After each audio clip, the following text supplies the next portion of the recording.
Il fait froid dehors, mais chaud ici et très chaud parce qu'on est avec vous. Oui, je sais, notre vie dépend maintenant de Nvidia et de ses résultats, mais moi j'ai 3 bonnes nouvelles.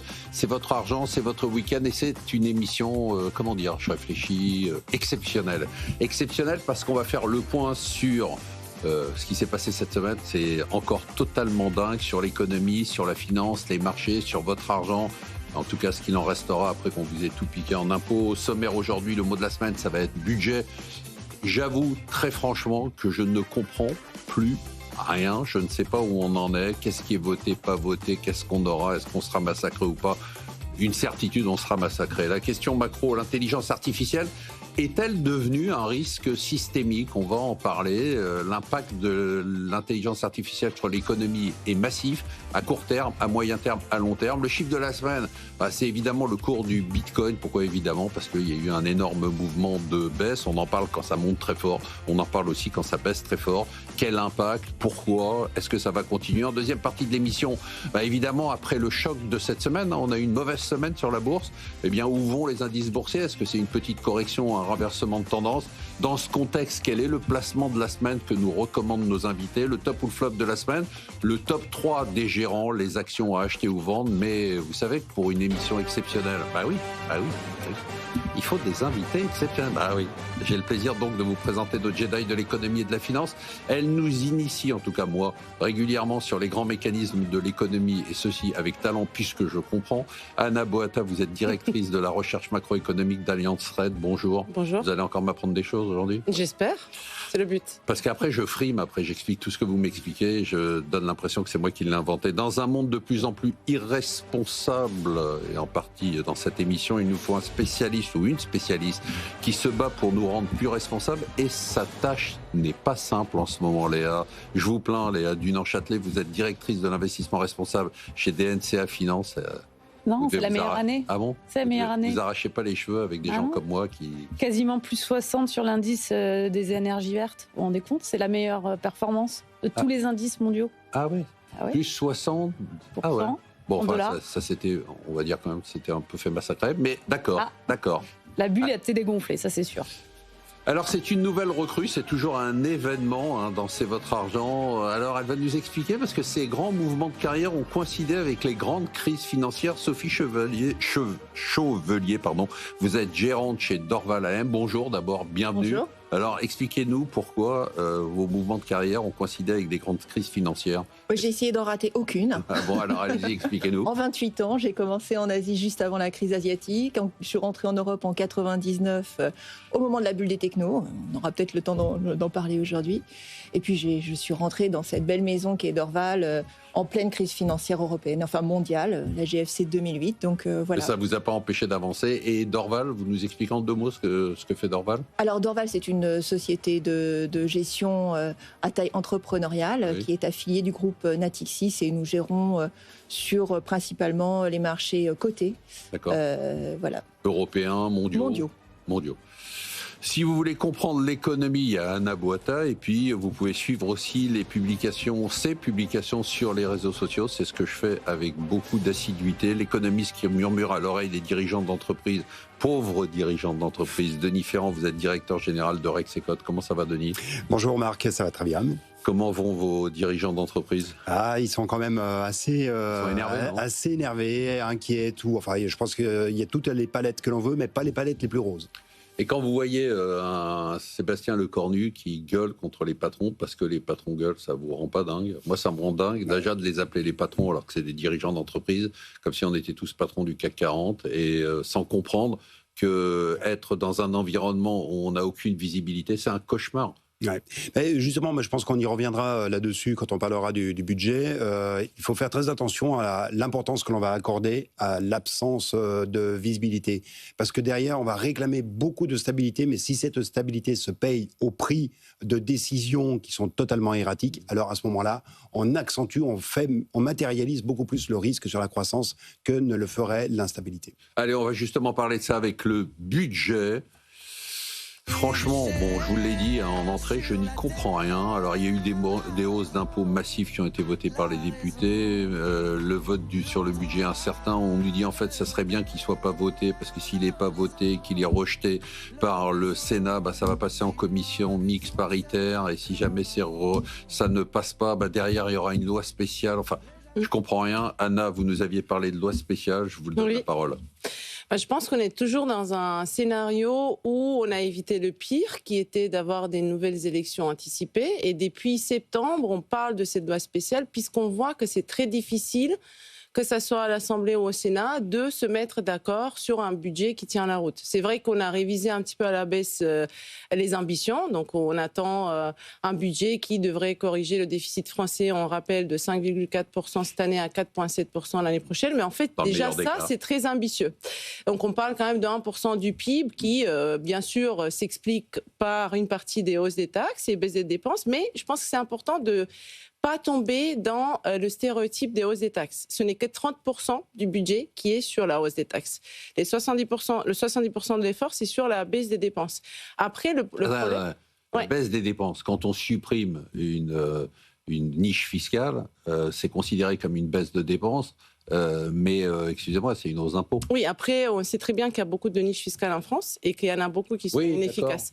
Donc, je pense qu'effectivement, on peut aller même plus loin sur les niches fiscales. Il y en a 25 milliards à réformer. Mais pratiquement, qu'est-ce qui va se passer? C'est-à-dire là, le Sénat va probablement rejeter. Et donc là, le temps presse. Donc, d'ici la fin de l'année, pour éviter d'avoir un shutdown à la française, il faudrait avoir une loi spéciale qui reconduit le budget de l'année dernière, d'ailleurs, parce qu'on n'a pas eu un budget cette année, sur les quelques mois de 2026. Ça, c'est votre scénario. Oui, ça, c'est notre scénario. Ça veut dire qu'en fait, on arriverait à un déficit au mieux à 5,1% du PIB, donc un ajustement très, très faible. Et c'est quelque chose que les marchés ont compris et qui n'apprécient pas. On voit d'ailleurs que les taux remontent un tout petit peu quand même. Un tout petit peu. Donc c'est plutôt bienvenu, la loi. Denis, c'est votre scénario ou pas? Alors, c'est le scénario institutionnel, oui, parce qu'effectivement, vous l'avez rappelé, commission mixte paritaire, et puis ensuite, nouveau vote au niveau de l'Assemblée. Est-ce qu'un budget est voté ou pas?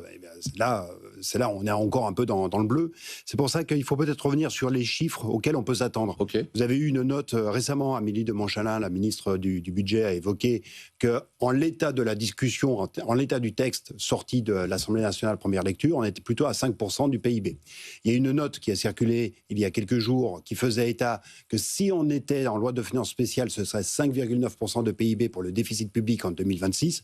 C'est une note qui dramatisait un petit peu probablement les choses. On a essayé de faire une estimation, alors on est un petit peu plus sombre que ce qu'évoque Anna, on estime plutôt qu'on serait à 5,4%, mais bon, 5,4, 5,9, 5, ça dit surtout qu'il n'y a pas de maîtrise qui est assurée. Et surtout, pourquoi est-ce qu'on passerait, pour cette année, on attend 5,3 à peu près, pourquoi est-ce qu'on n'a aucune amélioration quand on passe en loi de finances spéciale? Pourquoi est-ce qu'on n'a aucune réduction du déficit budgétaire? Eh bien, parce que dans les mesures qui ont été appliquées en 2025, certaines étaient de nature temporaire et donc disparaissent en loi de finances spéciales. Il faudrait pour cela revoter, et il faudrait pour pouvoir les maintenir, c'est les lois de prélèvement exceptionnel sur les entreprises. C'est aussi dans la loi de finances spéciales, si elle s'applique, ce seront les règles qui sont votées dans la législation, et donc une mesure type année blanche sur les retraites, qui était dans le texte du gouvernement, qui contribuait à l'effort en dépenses qui était évoqué. Eh bien, cette dimension-là... Sauf si on le revote. Sauf si on revote, C'est-à-dire on peut avoir une loi spéciale, mais un accord du Parlement sur certaines mesures à reconduire. Oui, tout à fait, sur certaines mesures à reconduire. Et à ce moment-là, mais c'est plus une loi spéciale. Effectivement, on sort du dispositif. Sophie ? Oui, non, tout à fait, effectivement. C'est problématique parce que, on connaît bien les problématiques de confiance et les impacts que ça peut avoir sur l'économie. Donc, on peut se retrouver dans une situation qui est presque souhaitable, mais où on a une loi spéciale qui sera prolongée et on va aller comme ça jusqu'aux prochaines élections en 2027. C'est quand même la cata. Donc c'est ça. Et ça a des conséquences, notamment pour les entreprises qui fournissent l'État. Donc ça se diffuse quand même dans la chaîne de valeur. Donc c'est quelque chose qui n'est pas neutre du tout. Et pour les entreprises aussi, c'est une cata. Totalement. Et cette absence de visibilité que vous évoquiez se retrouve même au niveau d'ailleurs des communes, les villes. Là, il y a eu un sondage très récent cette semaine qui est sorti qui disait que quasiment 80% des communes ou des communautés de villes étaient dans l'absence totale de prise de décision de fin d'année. Dans 3 mois. Exactement. Donc moi, je pense qu'on arrive à une situation qui va être compliquée. La dette française va être vraiment au cœur du début de l'année 2026 sur les marchés financiers, c'est certain. On va y revenir, Denis. Peut-être un mot justement sur cette instabilité, sur cette incertitude que vous disiez tout à l'heure. C'est quand vous reprenez les prévisions qui étaient faites début 2024. Oui. À ce moment-là, Trump n'était pas encore revenu, on n'avait pas eu de dissolution de l'Assemblée, et puis tous les événements, enfin toutes les tempêtes qui nous sont tombées dessus depuis maintenant 2 ans. Quand vous regardez les prévisions qui étaient faites par les grandes institutions internationales, elles n'ont pas été du tout révisées à la baisse, quand bien même il y a toute cette cascade d'éléments d'incertitude qui se manifestent. Donc on dit, c'est important de préserver la stabilité, oui, mais dans un monde qui est extrêmement incertain et qui pour autant ne percole pas sur l'activité, ne percole pas sur la croissance. Pour l'instant. En revanche, donc je ne dis pas qu'il faut faire fi des incertitudes, mais je suis à peu près persuadé, avec.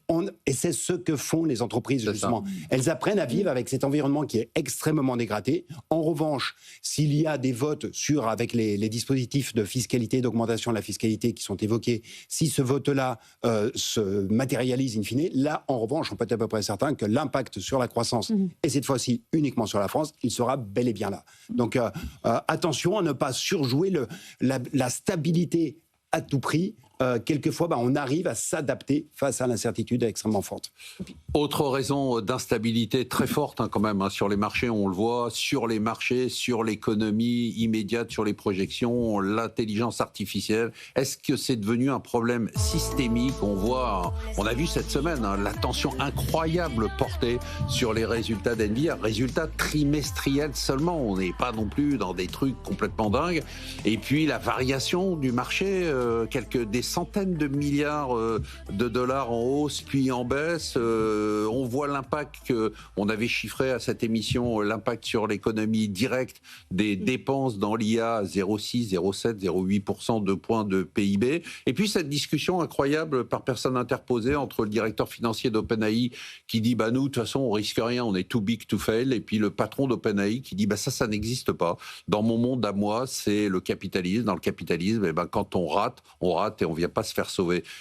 L'intelligence artificielle, d'abord, impact direct ou indirect sur l'économie, d'accord ? Et 2, est-ce que c'est devenu, on le voit avec ce qui est en train de se passer à la bourse, un risque systémique ? Anna ? L'impact, aujourd'hui, il reste à voir, puisqu'on est dans une phase d'investissement très fort, mais on n'a pas encore eu le retour sur investissement dans les chiffres économiques. On commence à les voir, surtout depuis les 2-3 derniers. On commence à les voir ? On commence à les voir aux États-Unis, oui, parce qu'on est aujourd'hui capable d'avoir des proxys d'investissement sur tout ce qui est services, software, hardware, les data centers aux États-Unis, et de distinguer de l'investissement classique, qui est plutôt dans le manufacturier, dans les usines et dans des processus qui ne sont pas liés à l'IA. Et on voit qu'aujourd'hui, effectivement, 1/3 de la croissance américaine est tirée par l'IA, et que en direct, et que justement cet investissement augmente alors que l'autre côté classique baisse. D'accord. Donc on est dans une phase un peu de création destructive, puisqu'il y a quand même quelques chamboulements qui sont faits. Mais donc ça, c'est l'impact direct, et reste à voir, parce qu'à moyen terme, effectivement, je pense que la promesse, c'est quand même 2% de gain de productivité par an. Donc si vraiment cette promesse est là, on peut dire qu'il n'y a pas un éclatement de la bulle. Juste 2% de productivité. De gain de productivité par an. De productivité par an. Est-ce qu'on est capable de dire ce que ça fait en points de PIB ou c'est... Un point de PIB, c'est à peu près 1 point. C'est à peu près 1 point, mais à moyen terme, aux États-Unis. Okay. Donc il ne faut pas aussi mélanger États-Unis avec l'Europe. Mais clairement, aujourd'hui, si on arrive à émettre sur ces promesses, 20% de hausse de la profitabilité dans l'IA et tout, on évite une correction de à peu près 30-35%. Donc effectivement, aujourd'hui, on peut voir des mini-corrections, mais c'est pas forcément... voilà. Et puis après, un indirect, moi, ce qui m'inquiète le plus, c'est le fait qu'on a cette circularité entre les acteurs de l'IA dont on n'est pas capable d'estimer les impacts. Et puis souvent, on n'a pas l'information. Et donc, c'est là où les risques risques peuvent devenir un peu systémiques puisqu'on n'a pas vraiment la maîtrise de qui finance qui et de combien et quels sont les impacts après sur le système financier, les banques. Surtout qu'on met en lumière depuis quelques semaines le fait que ces entreprises maintenant empruntent et financent toute cette infrastructure par de la dette et ça nous rappelle quand même un peu les télécoms. Le modèle télécom plutôt. Ou l'auto de l'époque où on faisait du leasing, du financement. Un risque systémique, 2 secondes juste pour les gens qui nous écoutent, c'est quoi en fait ? C'est de dire que si jamais l'intelligence artificielle a une crise, ça aura un impact sur tout le reste de l'économie, c'est ça ? Oui, alors je pense qu'il faudra se tourner vers la spécialiste des crises pour avoir une réponse sur ce que serait une crise systémique, mais c'est effectivement qu'un choc local a des effets de propagation qui deviennent globaux. Donc là, c'est effectivement un système qui se retrouve mis en défaut parce que vous avez l'ensemble des éléments, des maillons qui fragilisent. Alors, en fait... Est-ce que c'est systémique ? Oui, bien sûr que c'est systémique, mais de quoi est-ce que l'on parle ? C'est systémique dans la manière de produire, dans tous les changements de l'économie, ça on le sait. C'est systémique également sur l'emploi, sur les manières dont se refont les emplois. Est-ce que c'est systémique du point de vue financier ? Là, je serais assez tenté de rapprocher la situation de celle que l'on avait connue justement en 99-2000 avec la bulle des télécoms. Et ce qui est très intéressant, c'est de regarder que quand vous faites le ratio entre l'ensemble des investissements, c'est Goldman Sachs qui a sorti une étude qui était très intéressante, qui montrait que quand on fait quand on rapproche le montant des investissements dans l'intelligence artificielle au montant du chiffre d'affaires, des revenus qui doivent être générés. Eh bien, on est dans les mêmes niveaux que ce qu'on avait connu en 99-2000. Mais la grosse différence, c'est que les entreprises qui font aujourd'hui les investissements sont des entreprises qui ont déjà du free cash flow. Et ce qui fait que c'est une énorme différence avec la situation de 99-2000. Oui, il y a beaucoup d'investissements, mais ces investissements sont générés par des entreprises qui ont déjà du résultat. Alors, pas toutes, mais l'essentiel, en fait, est concentré. Quand vous voyez OpenAI qui valorisait au dernier tour 500 milliards et qui va perdre 8 à 9 milliards cette année sur 13 milliards de revenus, elle ne gagne pas toute de l'argent. Elle est au centre de l'IA quand même. Pas toute, oui, tout à fait. C'est pas toute, mais c'est quand même dans un écosystème où vous avez quand même les autres grandes qui, elles, ont du résultat et permettent d'absorber une partie du choc. Ce qui me rassure, c'est que Sophie n'a pas prévu de changer de boîte et donc il ne devrait pas y avoir d'explosion de bulle. Absolument. Non, aujourd'hui, effectivement, les investisseurs, en tout cas les donneurs d'ordre de l'intelligence artificielle dans cette phase de construction des infrastructures, c'est-à-dire ce qu'on appelle les hyperscalers, Microsoft, Amazon, Meta, etc. Aujourd'hui, la moitié des investissements sont financés par le cash flow généré par les entreprises. Mais au fur et à mesure qu'on avance, effectivement, le montant des emprunts augmente.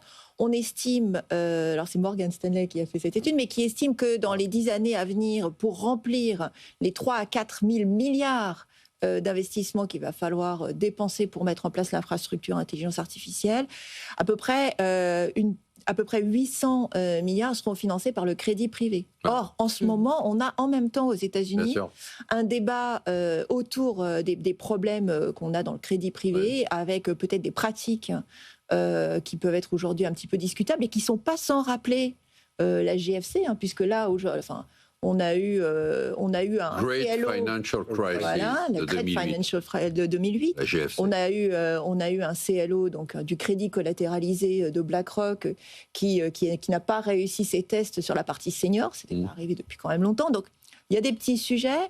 Donc il y a cette question-là. Après, du point de vue des hyperscalers, c'est vrai, il n'y a qu'Oracle qui aujourd'hui est fragile du point de vue de la dette, mais la dette rapportée aux résultats des entreprises est aujourd'hui à 0,2 fois. C'est rien, en réalité. Léa ? Oui, moi je rajouterais sur la partie justement profitabilité et le risque qui est émergé là depuis quelques jours, ce qui a été dit par Nvidia jeudi. Les résultats d'Nvidia sont très bons, en tout cas sur le papier en termes de croissance. En revanche, et là il commence à y avoir beaucoup de risques sur des éléments de stockage très massif et également une comptabilité très en amont, en fait des carnets de commandes un petit peu plus rapides qu'elles ne devraient l'être et qui gonflent l'immédiat. Et donc ça, je pense que ça fait un tout petit peu peur parce que ça veut dire qu'on a probablement une vision actuelle un peu plus embellie qu'elle ne devrait l'être. Et je rappelle pour l'aspect systémique que la BCE vient de déclarer justement l'intelligence artificielle comme un enjeu et un risque systémique. C'est plutôt un bon signe, comme ils se plantent, surtout généralement, s'ils se plantent là-dessus encore comme d'habitude. On peut le voir comme ça. Anna, attendez, je voudrais revenir à ce que vous disiez. Oui. Ok, il y a l'investissement, mais dans les télécoms, il y a eu aussi beaucoup d'investissements. Une partie de cet investissement s'est transformée finalement en dépenses improductives. C'est-à-dire qu'on peut très bien avoir une évaporation. Il y a beaucoup de concurrence, des OpenAI, Anthropic, qui sont à peu près sur les mêmes créneaux. Donc on pourrait très bien avoir une partie de cet investissement dont on peut se dire qu'il va être productif, donc créer ce que vous disiez tout à l'heure, qui va s'envoler en fumée. C'est possible, ça? Après, on est quand même dans des changements structurels qui partiront pas parce que non, le changement partira pas. Mais est-ce qu'on a besoin d'autant de data centers, d'infrastructures? On a surtout besoin des gens. Ouais. Et aujourd'hui, on n'a pas ces gens et on les aura pas dans les 5-10 années à venir. Donc, soit en fait, on est dans un modèle où il n'y a pas l'IA et le développement de l'IA et donc on produit moins et donc on gagne moins. Soit on est dans un modèle où on parie sur l'IA. Et du coup, là, on est capable de combler le gap. Parce que quand même, il faut se rappeler qu'on a cette promesse de l'IA qui, en théorie, comblerait le gap démographique d'ici 2030. Ouais. Mais bien sûr, en Europe, c'est un autre sujet qu'aux États-Unis. Mais je pense qu'il faut effectivement voir si la promesse est là, si l'infrastructure est là, si... Je comprends. Il y a encore beaucoup de si. Ma question, c'est est-ce que ce qui provoque de la croissance à court terme, c'est-à-dire l'investissement, ne va pas se transformer en dépenses improductives? Oui, c'est le risque. Hein. C'est effectivement, là, pour le coup, c'est le parallèle avec la situation du début de la bulle télécom. Oui, tout à fait. C'est le risque d'avoir de l'exagération, comme il y en a toujours. Hein. C'est pas la première fois qu'on verra des chocs manifestes, mais à côté de ça, émergeront aussi ceux qui seront les gros gagnants. Et donc, il y aura probablement un winner takes all. Et pour revenir sur l'aspect strictement économique, il y a l'investissement, mais il y a surtout ce qui va faire la croissance à long terme, c'est ce qu'évoque Anna.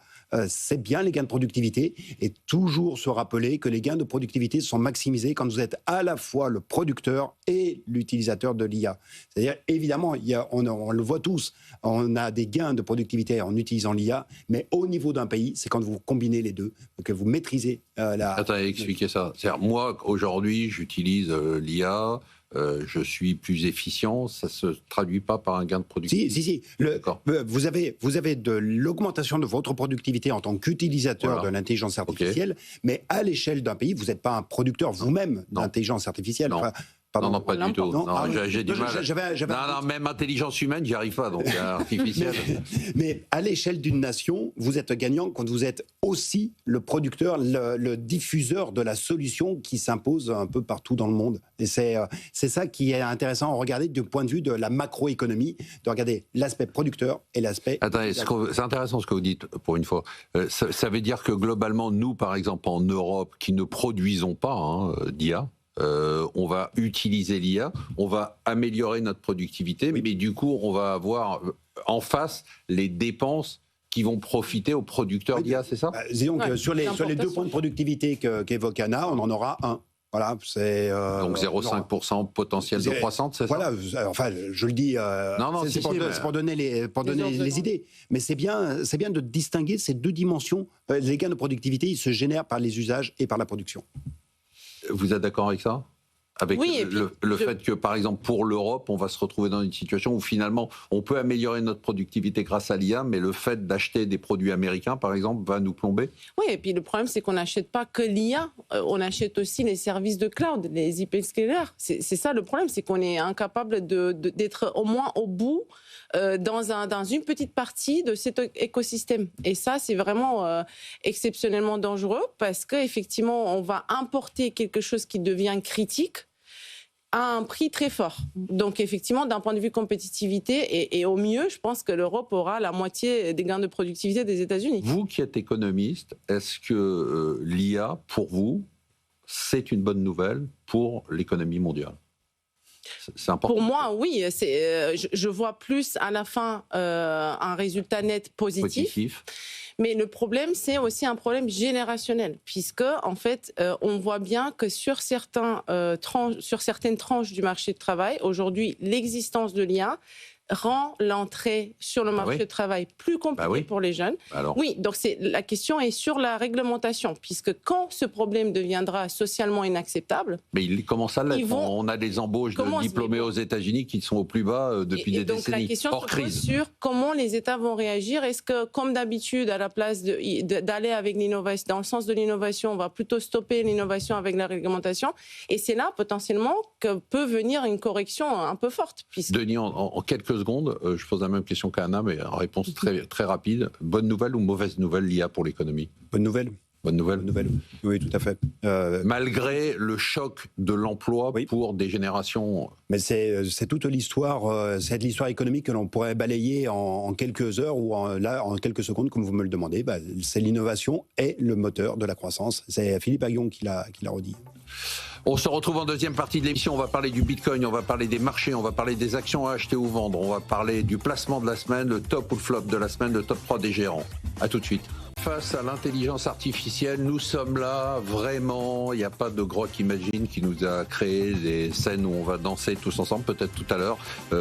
Pourquoi pas d'ailleurs, autant le faire, à ne pas attendre que l'intelligence artificielle nous fasse danser, avec Denis Ferrand, avec notre nouvelle venue, Sophie Chauvelier, avec Léa Dunant-Châtelet, avec Anna Boita. Franchement, c'était passionnant, effrayant, excitant. J'entends ce que vous dites, positif. Vous nous dites pour les économies sur l'intelligence artificielle.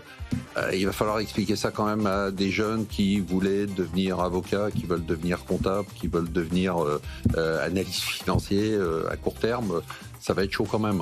Alors à long terme, je suis d'accord que la démographie va nous aider, mais à court terme, sur les marchés, waouh, ça un peu secoué. Bon, il faut dire que depuis le mois d'avril, c'était one-way market, avec des hausses.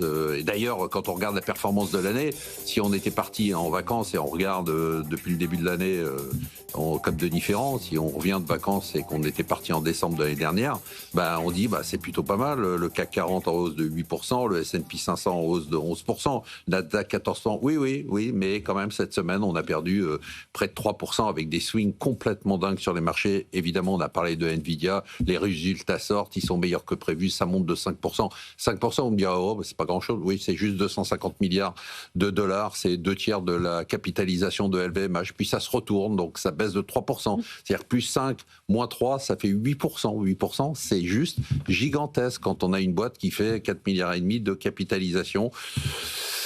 Avant de parler de ça, je voulais quand même me faire un peu plaisir en vous demandant votre avis sur le Bitcoin. Plaisir, parce que comme je ne suis pas ce marché du tout. Sophie, vous le suivez, ce marché du Bitcoin? Vous le conseillez chez Dorval? Alors non. Non, d'accord. Absolument pas. Pourquoi d'ailleurs? C'est intéressant? Alors parce que c'est pas un actif dans lequel on peut investir en direct dans les fonds, donc c'est pas un actif qu'on suit directement. Et puis le problème, nous, notre métier, c'est quand même de diversifier nos positions. Et le Bitcoin n'est pas une diversification. On voit bien que la avec la corrélation avec Nvidia, avec les mêmes stocks, avec toute la sphère en fait très spéculative de la technologie américaine, c'est ça qui est intéressant. Très très forte. C'est ça qui a été intéressant cette semaine, c'est qu'on s'est aperçu que l'argument qui consistait à dire le Bitcoin, c'est un actif décorrélé, donc ça veut dire qu'il ne bouge pas comme le reste. En fait, c'est un actif à risque. C'est à chaque fois. Pratiquement à chaque fois, il bouge dans le même sens que la sphère spéculative, la partie spéculative de la sphère technologique américaine. Donc en fait, ça n'offre pas réellement de diversification dans un portefeuille. Léa, ça vous inspire quoi ce qui s'est passé sur le Bitcoin cette semaine? Alors moi, je n'y comprends rien depuis le départ et à chaque fois qu'on en parle, je le dis. Donc j'avoue que c'est un retournement qui est lié à la corrélation qu'on vient d'évoquer. Ça s'arrête là. Et moi, j'ai toujours tendance à dire allons plutôt vers des actifs réels si on veut de la décorrélation de nos marchés financiers classiques, les métaux, etc. J'entends, c'est un peu le discours. Bon, vous êtes jeune, moi c'est le discours des vieux cons comme moi, mais si vous voulez, on voit quand même des choses se produire. Les stablecoins, Denis, sur l'économie, ça devient vraiment... On ne peut plus les ignorer maintenant, on ne peut plus dire autant le Bitcoin, on peut dire ok, mais encore, autant les stablecoins, quand vous avez des banques centrales qui disent bon, on va s'y mettre...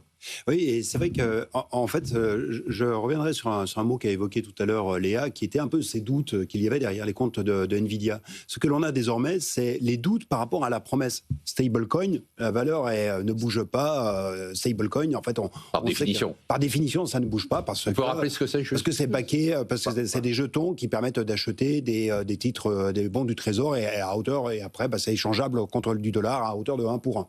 Mais qui permet en fait, c'est une manière de liquider du bon du Trésor ou des T-bills américaines, des titres de court terme.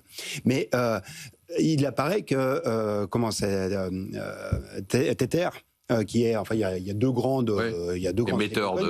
émetteurs, donc Tether apparemment n'a pas que des T-bills ou des T-bonds dans ses actifs. Et donc, si vous êtes investi sur des actions, si vous êtes investi sur des bitcoins, alors que vous êtes un stablecoin, vous ne pouvez pas tenir cette promesse du 1 pour 1. Et donc, en fait, par rapport à ce que disait Léa tout à l'heure, ces doutes un petit peu insidieux qui peuvent intervenir sur cette comptabilité est-elle véritablement bien faite, sur les commandes ou sur les stablecoins, est-ce que vraiment les actifs qui sont sous-jacents sont des actifs stables? C'est ça qui, en réalité, est un risque de défiance et un verre qui peut s'installer dans le fruit. C'est ça qui m'inquiète. Anna, on n'est pas un peu victime d'un processus générationnel, c'est-à-dire on est dépassé et puis on dit on comprend rien. Enfin, et ma grand-mère disait ça avec les cassettes vidéo, quoi. Donc, Non, mais en fait, c'est l'arrivée des crypto-monnaies qui a créé le besoin d'avoir un stablecoin. Parce qu'en fait, on n'avait pas une monnaie qui allait avoir la vitesse nécessaire pour pouvoir avoir des transactions sur la blockchain. D'accord. Donc on crée le stablecoin européen, américain, mais on n'a pas la même architecture et tout est là. Puisqu'en fait l'européen, il est vraiment l'image parfaite digitale de l'euro, c'est tout, mais en fait l'américain, c'est pas du tout ça, c'est une sorte d'actif, puisqu'en fait comme il est garanti, comme Denis le dit, par de la dette américaine supposé être garanti. Supposé, mais bon, il y a quand même 300 milliards de dollars aujourd'hui, ou 290 qui sont dans ce stablecoin, donc c'est que les gens y croient. Ouais. Donc le problème, et il y a une très forte corrélation avec justement les crypto-monnaies. Donc le problème, c'est quand on aura une défiance un peu plus forte, on a regardé un peu quel est le montant de vente forcée à cause de cette défiance qui peut créer des risques systémiques. C'est ça. Et c'est entre 50 et 70 milliards, il ne faut pas vendre la moitié des 290, ça peut aller très très vite. Parce qu'en fait, comme l'actif derrière est très important et qui fait partie des opérations de liquidité pour les banques, et c'est là où on crée en fait des imbrications. Donc on crée encore plus de volatilité. Potentiellement plus dangereuses que l'IA. C'est là où je veux en revenir. Sophie, vous êtes une spécialiste d'allocation d'actifs. Ça vous inspire quoi ce qui s'est passé sur les marchés? D'abord, pourquoi ça a baissé sur les marchés cette semaine? Et est-ce que c'est juste une correction, comme on peut en avoir, ou est-ce que vous envisagez que ce puisse être un renversement de tendance? Alors bon, je vous le dirai la semaine prochaine, mais non, c'est aujourd'hui. Dans la pratique, effectivement, on est plutôt sur l'idée d'une surchauffe, donc d'un mouvement de correction dans une surchauffe boursière. Il y a des petits signaux effectivement de tension, mais on n'est pas forcément en 2000 ou sur le point d'avoir une bascule très très importante. Par contre, il y a des tensions sur les valorisations, principalement aux États-Unis, principalement dans la sphère de l'intelligence artificielle. Et ça vient des anticipations qui sont aujourd'hui très très élevées sur le rythme de croissance des investissements. Donc peut-être que ce rythme il a été un petit peu trop rapide. Le marché a besoin de respirer. Et je dirais quelque part c'est comme ça qu'on l'intéresse. Donc vous dites plutôt respiration que renversement de temps. Voilà. Une respiration de marché avec des incertitudes, et puis après quand on commence à être inquiet, on gratte et on trouve tout un tas de raisons. Bien sûr. Mais on est plutôt a posteriori. mais on est plutôt dans cette logique effectivement de saine respiration de marché après une envolée un petit peu trop rapide. Léa, vous en pensez quoi? Alors moi j'ai un avis un petit peu différent. Je pense qu'il faut décorréler la partie bulle éventuellement sur l'intelligence artificielle, où je ne suis pas vraiment d'accord, les valorisations ne sont pas si tendues. Ah bon? Attendez, allez-y, pourquoi vous dites ça? Parce que quand on regarde les valorisations aujourd'hui au regard des niveaux de croissance et des perspectives de rentabilité, c'est ça qui est remis en question. Oui, mais on n'a pas de chiffres non plus sur cette remise en question. Les niveaux de valorisation ne sont pas excessifs. Et ça, c'est important de le dire. Par contre, moi, ce qui me paraît plus intéressant dans l'immédiat, c'est l'alignement des planètes croyaient tous les investisseurs. Politique budgétaire, politique monétaire. Et là, ce qui est en train de se passer, c'est un retournement de cet alignement des planètes. Pourquoi ? C'est ça qui fait peur. Le fameux pivot américain, on va en parler. C'est-à-dire que peut-être qu'il n'y aura pas de baisse des taux. Finalement, Anna avait dit il y a 2 mois, il n'y aura pas de baisse des taux. Ça commence. Il y en a eu. On en a eu 2. En décembre, en décembre. On parlait de celle de décembre. Et c'est ça le sujet. Ça veut dire qu'on retarde cet alignement des planètes qui était favorable. Et je terminerai par une chose, la respiration, elle est saine, oui, mais attention, si on regarde vraiment les marchés, ce qui s'est passé en Europe et aux États-Unis, en réalité, vous retraitez des 2 secteurs en Europe qui ont fonctionné, la défense et les financières, vous avez des marchés à plus 2, 3 selon les indices, c'est-à-dire la croissance bénéficiaire de l'année. Donc on n'est pas spécialement sur une bulle. Et sur les États-Unis, c'est pareil avec l'IA. Donc il faut avoir ces métriques et peut-être donc revenir. Vous êtes plutôt quoi ? Plutôt positif, plutôt pas, vous dites on panique pas, plutôt négatif, mais sans paniquer. Sans paniquer, oui, exactement. Anna, c'est quoi vos perspectives sur les taux d'intérêt ? Vous nous dites quoi ? La Fed va pas baisser ses taux cette année ? Elle va plus baisser en décembre. Plus baisser, oui. Donc c'est vrai que ça fait un moment. Vous pensez qu'elle va plus baisser en décembre ? Non, pour vous, c'est mais d'accord. ils vont continuer à baisser au premier semestre d'un quart de fois. Donc à attendre 3,5%, qui est d'ailleurs un niveau d'équilibre. En fait, le problème, c'est qu'aujourd'hui, déjà, les taux américains, ils sont en dessous de la règle d'équilibre, en prenant en compte le marché de travail, la croissance, l'inflation. Et donc, en fait, si on va vers le scénario de la Banque d'Angleterre qui baisse ses taux alors qu'il y a de l'inflation, alors que la croissance n'est pas aussi catastrophique, on crée ces risques inflationnistes qui perdurent. Et donc, après, en 2027, on est obligé d'augmenter les taux. Donc, c'est pour ça que là, ils sont un peu plus attentistes. Il manque de données. Et puis, les données qui sont sorties ne sont pas du tout catastrophiques. C'est pas parce que le taux de chômage a augmenté de 0,1 point qu'il est à 4,4, il me semble. Mais encore, c'était le mois de septembre. Et c'était le mois de septembre. Puisqu'on est en décalage. Denis, les taux d'intérêt, c'est quoi votre perspective ? Sur les taux, en fait, ce que je trouve assez frappant, c'est le fait qu'il y ait eu besoin de faire du rétropédalage sur certains biens qui étaient frappés de droits de douane, certains biens alimentaires. Ça dit quand même qu'il y a quelque chose qui est en train de se passer. Certes, oui, on est dans le bleu parce que les chiffres ne sortent pas, mais quand vous commencez à dire non, mais on va enlever les droits de douane, je sais sur pas. Le Brésil. Oui, sur le Brésil. C'est bien qu'il y a quelque chose qui est en train de se passer parce qu'il y avait aussi le. Quand vous dites quelque chose, c'est quoi ? C'est que l'inflation est plus forte que prévu. Que ce qui était anticipé. C'est ça qui va faire qu'on pourrait avoir une Fed qui passe son tour au mois de décembre. Et puis, il y a le pari aussi qui était fait. C'était d'avoir un prix du pétrole qui s'effondre suffisamment pour éviter qu'il y ait une manifestation de l'inflation. C'était mon scénario d'ailleurs. C'est toujours mon scénario. Oui, mais ce qui est spectaculaire, c'est qu'actuellement, vous avez un écart entre l'offre et la demande mondiale de pétrole qui est au même niveau qu'en 2014. En 2014, le pétrole est tombé à $40. Là, on se promène entre 60 et 65. Et on a pourtant un marché qui est aussi déséquilibré, qui est aussi surapprovisionné qu'il ne l'était. Pourquoi est-ce que ça ne baisse pas ? Eh bien, parce que vous avez quand même toutes les incertitudes qui se font là. Actuellement, vous avez vu que les raffineurs indiens n'achètent plus de pétrole russe. Vous avez un rééquilibrage de marché qui est en train de se faire parce que chacun doit chercher des nouvelles sources d'approvisionnement. Et donc oui, c'est surapprovisionné, mais avec des canaux de distribution qui ne sont pas régularisés, qui sont sans arrêt rechallengés. Et donc ça vous crée une impossibilité d'avoir une baisse trop importante du pétrole, contrairement à ce qui était espéré pour pouvoir absorber le choc des droits de douane par l'intermédiaire d'un pétrole qui baissait. Dernière question pour les économistes. La hausse des marchés crée ce qu'on appelle un wealth effect, un effet richesse. Est-ce que la baisse des marchés crée un effet appauvrissement ou non ? Sur des 3 ou 4%, c'est marginal. Surtout aux États-Unis, oui, puisque c'est effectivement la part en fait du patrimoine financier des ménages américains qui investit dans les marchés actions a doublé par rapport à avant le Covid. Donc c'est sûr qu'il y a un effet dans les deux sens. Mais il faut aussi pas oublier qu'aux États-Unis, en fait, le pouvoir d'achat en réel des Américains va augmenter avec le budget de 2026, puisque Donald Trump a fait voter beaucoup de baisses d'imposition. Donc c'est quelque chose. Ça va alimenter la consommation. Donc la croissance. Oui, mais donc du coup le risque, c'est quand on est une entreprise et qu'on le sait, le risque c'est d'augmenter les prix puisqu'on sait qu'en fait derrière il y a l'État qui va payer. Je voulais juste compléter sur ce qu'a dit Anna, qui est très important sur une potentielle hausse des taux en 2027. Je rappelle qu'aucune bulle de valorisation n'a éclaté en dehors de phase de hausse des taux.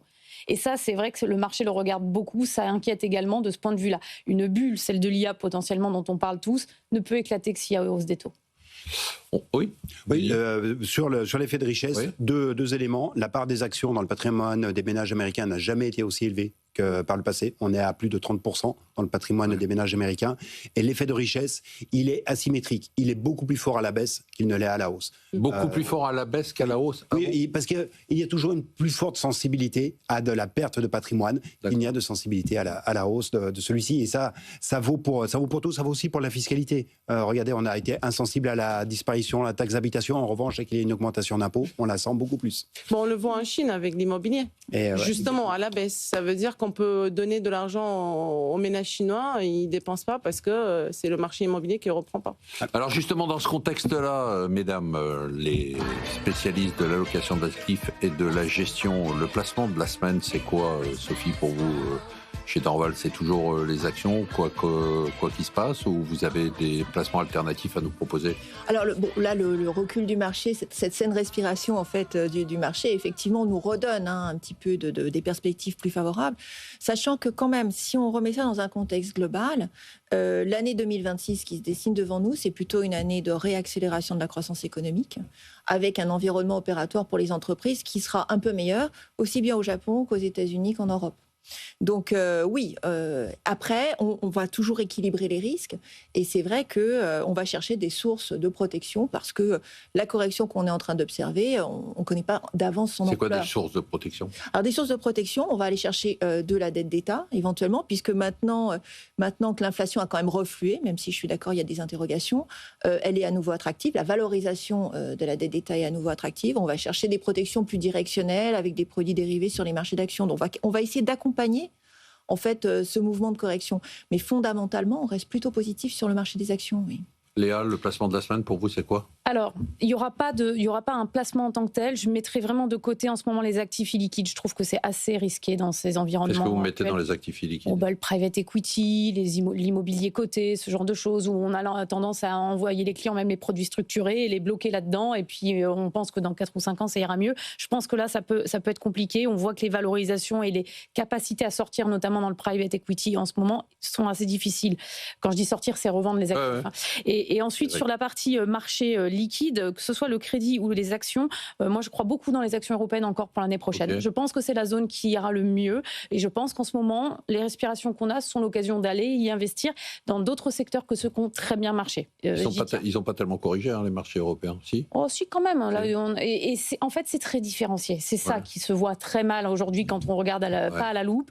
Il y a quand même des secteurs maintenant intéressants et je pense qu'il faut aller les voir. Vous pensez à quoi, par exemple? Je pense à toute l'Allemagne et toute la construction européenne qui est revenue très fort depuis cet été parce que le point bas, notamment sur la construction européenne, il s'est un petit peu reculé dans le temps, la visibilité n'est pas bonne.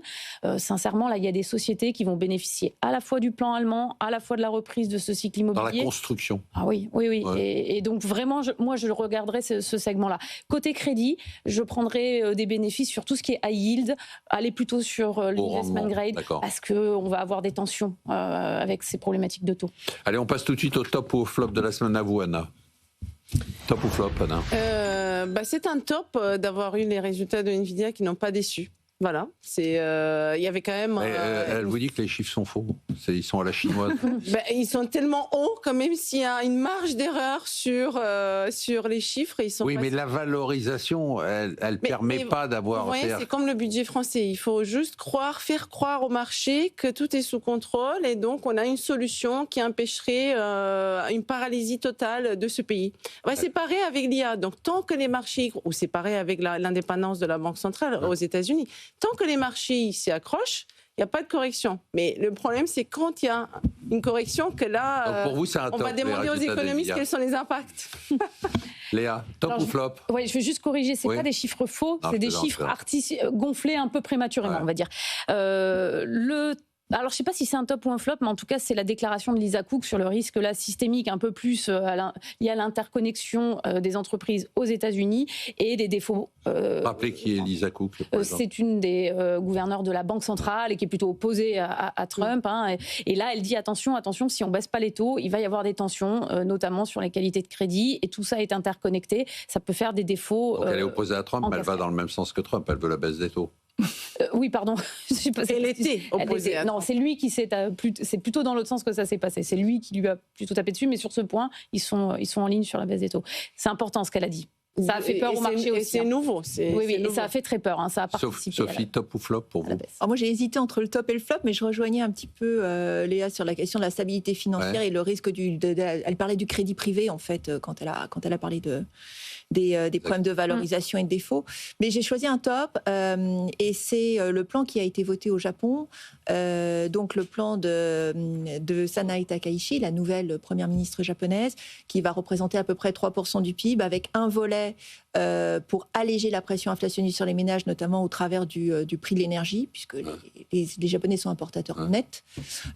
Et puis un volet pour soutenir l'investissement dans des secteurs de pointe, donc pour propulser aussi le Japon dans ses avancées technologiques et du point de vue de l'investissement, donc quelque chose qui est intéressant pour les dimensions de demande interne et puis aussi pour les financières japonaises qui restent attractives. Alors moi, je vous dirais qu'avec le recul de l'âge, je dirais que c'est plutôt un flop parce que j'ai tellement vu de plans de relance japonais je suis d'accord. depuis des décennies qui n'ont jamais fonctionné, qui n'ont réussi à faire qu'une chose, c'est faire exploser la dette du Japon. Oui, mais dette qui est autodétenue. Donc... Oui, d'accord, mais ça n'empêche. Mais non, mais le risque, c'est que les Japonais investissent à l'étranger aussi. Donc, à un moment. Denis, top ou flop? Flop, parce que j'aime bien revenir sur ce plateau et je vais faire de la flatterie. Je vais parler d'un sujet qui était traité dans la newsletter de ce matin par un certain Marc F, se reconnaîtra peut-être. C'est notamment tout ce qui concerne le commerce extérieur européen, pardon, pas seulement français, mais européen vis-à-vis de la Chine. En fait, on a eu sur les derniers chiffres, c'est la première fois que le déficit de la zone euro vis-à-vis de la Chine est d'un montant supérieur au déficit que les Américains ont vis-à-vis de la Chine. Donc, on était jusqu'à présent, on avait beaucoup moins de déficit vis-à-vis des Chinois que ne l'est le cas de l'Allemagne. On est en train de se faire, mais massacrer. Alors après, ça peut faire un wake-up call, parce que Léa a évoqué l'Allemagne. Oui, c'est important. En fait, les Allemands ont commencé à réagir quand ils se sont rendus compte qu'ils étaient passés déficitaires dans les échanges de machines-outils avec la Chine. Et la machine-outils en Allemagne, c'est un secteur qui est très important. Et sauf que je vous dirais, on n'a pas le temps de débattre de ça, mais la relance en partie va provoquer une hausse de la consommation. La hausse de la consommation ça fera du bien chinois. Oui. Et on passe évidemment au top 3 que vous attendez tous. C'est toujours le même trio de tête, ça a juste bougé. C'est Sébastien Lavet qui a repris la tête avec 41,9%, Frédéric Rosier en 2, 35,2%, et les minières de Céline Picmal-Prade tiennent bien la cote avec 30,3%. Est-ce qu'on peut m'envoyer une musique qui fait peur pour Léa? Voici là. Je suis désolé, il y a un moment, il faut avoir l'heure de vérité. Donc on va parler du portefeuille de Léa. Et on va vous donner, Léa, la France vous regarde, le nom des actions que vous avez en portefeuille. Vous devrez me dire si vous les gardez, vous les vendez, et puis vous nous direz ce que vous allez acheter. Vous avez du ID Logistics. Je garde. Vous avez du Knorr Bremse. Je garde. Qui n'a rien à voir avec la soupe, c'est des... Absolument, c'est pas les bouillons, c'est les freins pour les trains. La Clépierre. Je garde. Nibe. Je garde. Connais. Je garde. GTT qui ne s'appelle plus GTT. Le Véridienne. Oui, c'est vrai. Je ne sais pas pourquoi, d'ailleurs, j'aimais bien GTT, mais je garde. Vous gardez Saint-Gobain? On enlève. Pourquoi? Parce que je vais privilégier la construction plus orientée sur l'Europe de l'Est et les États-Unis. Je fais un peu attention en ce moment, ils ont une grosse exposition aux États-Unis. Ah oui, d'accord. Mais justement, vous disiez la construction de ça, c'est ça. Moi, je pensais tout de suite à Saint-Gobain quand vous avez dit oui avec la relance et tout ça. Et c'est là où les marchés sont compliqués, c'est-à-dire qu'il y a des gros paniers de valeurs. Saint-Gobain, c'est la France et les impôts. Saint-Gobain, il faut regarder où est la géographie. Et les États-Unis sont très importants chez Saint-Gobain. D'accord, vous voyez, heureusement. Vonovia. On garde. Infineon. On garde. Biomérieux. On garde. Heidelberg. On garde. Qu'est-ce qu'ils font là? Heidelberg Materials. Qu'est-ce qu'ils font? Cement, des matériaux de construction. Bellimo. On garde. Et GEA. On garde. Qu'est-ce qu'on achète? On achète Siemens Energy. Donc déjà, on garde tout ça parce qu'il y a beaucoup de ces valeurs justement exposées à la construction qui ont un petit peu retardé en termes de rebond et qui sont actuellement Quand des vous bons dites la construction, c'est le bâtiment?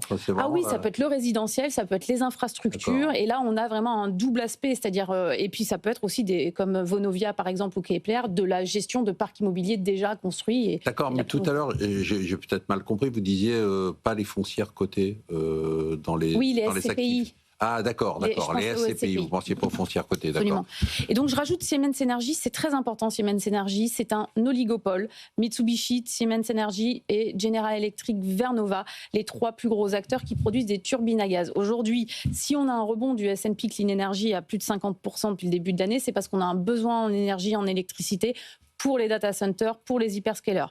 Et on va mettre évidemment du solaire, même si ça ne plaisait pas au président américain, parce que c'est ce qui est le plus rapide à construire et finalement le moins coûteux. Sauf que c'est intermittent, donc on va mettre à côté des hyperscalers des centrales avec des turbines à gaz. Et donc aujourd'hui, ces 3 acteurs, dont Siemens Energy, qui est la version donc européenne, ont des carnets de commandes à plus de 4 ans. Ça n'était jamais arrivé. Ils ont eu une publication excellente, mais par contre, ils subissent un petit peu là ce que les marchés veulent déconstruire depuis le début de la semaine. Et donc, c'est un bon point d'entrée pour y aller. Mais... Ils avaient beaucoup rebondi. Ils font partie de cette eau dont vous nous avez parlé, c'est-à-dire de 50 à 60% de toutes ces sociétés-là. Largement même plus, oui. D'accord. Et derrière, ils ont un peu rechuté. Vous dites, malgré la hausse qu'il y a eu, c'est encore un niveau d'entrée. Tout à fait, parce qu'ils ont donné des prévisions à 2028 maintenant qui sont vraiment excellentes. Et c'est là où d'ailleurs la discussion sur l'impact des investissements rentables ou non de l'IA va arriver, parce que ça, c'est des projets longs. Vous ne faites pas des centrales, des turbines à gaz pour les enlever dans 6 mois. Et donc là, vous avez toute une chaîne de valeur dans l'intelligence artificielle qui engrange des carnets de commandes qui sont liés à ces CAPEX justement et donc qui vont délivrer sur 4-5 ans maintenant avec une très forte visibilité. Allez, Siemens Energy, c'est noté. Merci de nous avoir suivis. Merci à tous nos invités de marque. On se retrouve la semaine prochaine pour une émission dont on me dit dans l'oreillette qu'elle sera exceptionnelle. Et surtout, n'oubliez pas que vous pouvez nous écouter, nous voir, nous revoir, nous réécouter en replay, en podcast sur toutes les bonnes plateformes. Il faut combattre le record d'audience en 2025. Il ne reste plus que quelques semaines. C'est votre argent sur BFM Business.